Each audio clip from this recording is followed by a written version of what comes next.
Brian, I agree with almost all your opinions except the woman doing the draft. I'm a vet and I really don't think women should be in the military in general. I also would not want my daughter being forced to see the horrors of war. Very I'm a vet and I really don't think women should be in the military in general. I also would not want my daughter being forced to see the horrors of war. Well, I mean, women can be... You were just joking, right?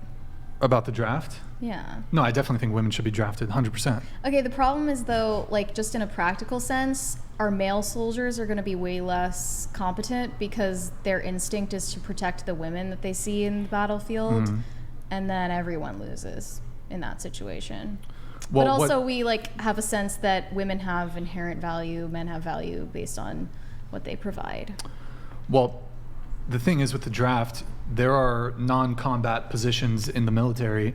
So, I mean, true equality would, if you can get drafted as a male and be sent to the front line, true equality would be you as a female being drafted and sent to the front line. However, there are certain biological realities when it comes to warfare and combat where it's, you can make very strong arguments for why men are more capable frontline soldiers. Wait, do you want equality? Huh?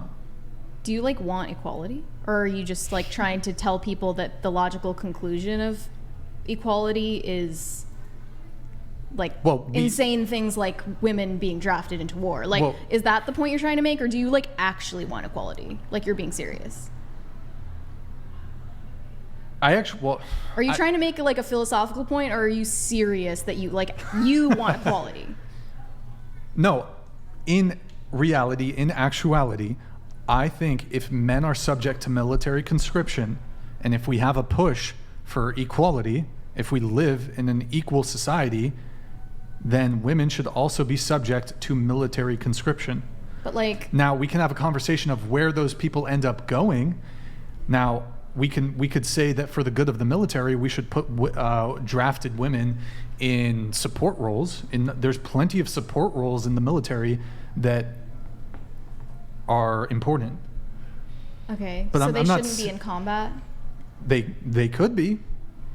They could be, but would it be better for men to be in the... Wait, what are you saying? Like, we have this push for equality. Like, are you saying that you want equality? Or are you saying, like, society at large is kind of being coerced into... Well, the gender equality. There is like no... The cat's out of the paradigm. Bag. The cat's out of the bag. We have a push. The cat's not out of the bag until women and men are the same, and they're never going to be. Right, but like, inequality will always exist. Right, but when it comes to military conscription, women are capable of... Women are already able to enroll in the military. They're able to fill a vast array of roles in the military. Some women see combat, some women are more in support roles. Ergo, if you can get drafted as a man and be put in a support role, so too should women be subject to military conscription and be put in a support role. That's your personal opinion, or are you trying to, like, I don't know why you're making it. Yes, my position is that when it comes to military conscription... Are you an egalitarian? Am I an egalitarian? Yes, I am an egalitarian. Do you believe that men and women are different? Absolutely, yes. Why would you be an egalitarian? That doesn't make sense. Why should everyone be treated the same? There's a difference. Of course, men and women are different, but when it comes to rights and obligations, in the same way, for example, do you think we should repeal the 19th Amendment? Yeah. Okay, well, I can see why. I mean, we're never going to. I'm being realistic. That's never going to happen. Right. Okay. I'm saying, like, it would have been better if we never had the 19th Amendment. I'm sure a lot of the girls here appreciate your hot take on Do they know what the 19th Amendment is? I don't really. So basically, women's rights. She doesn't want women to vote, is what Mary's saying here. I disagree. I don't want with a lot of people to vote, but I mean, if we're going to start somewhere, sure. Let's start there. I think that you could be uneducated. Like, that doesn't have anything to do with your gender.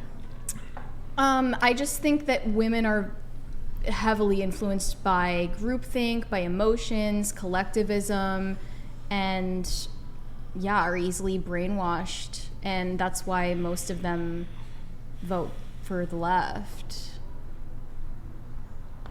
You can respond to her.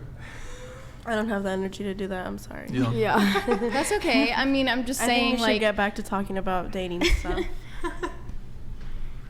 men are more, they have a better ability to vote on issues that they're emotionally disaffected from.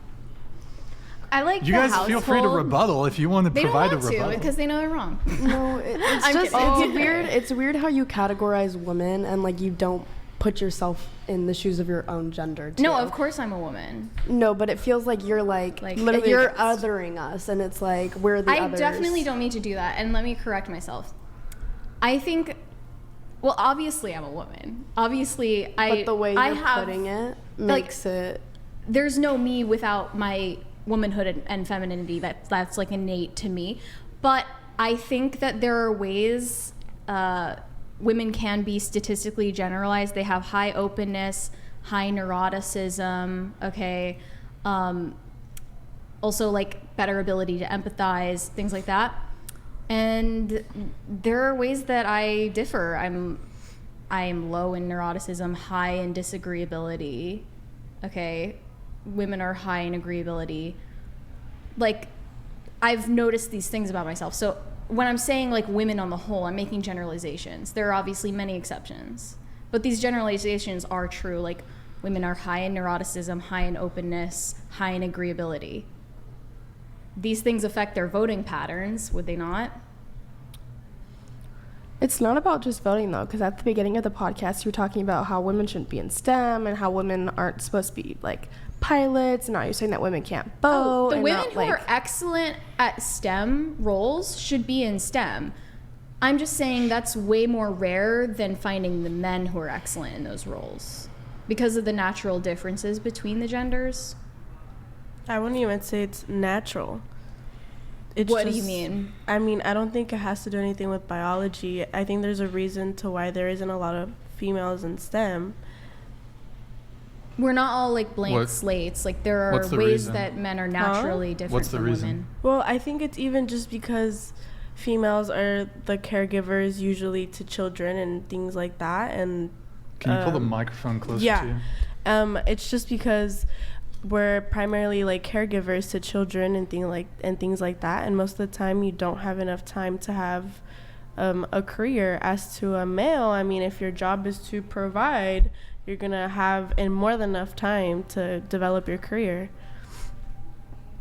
compared to when you have to be a caretaker and have a career.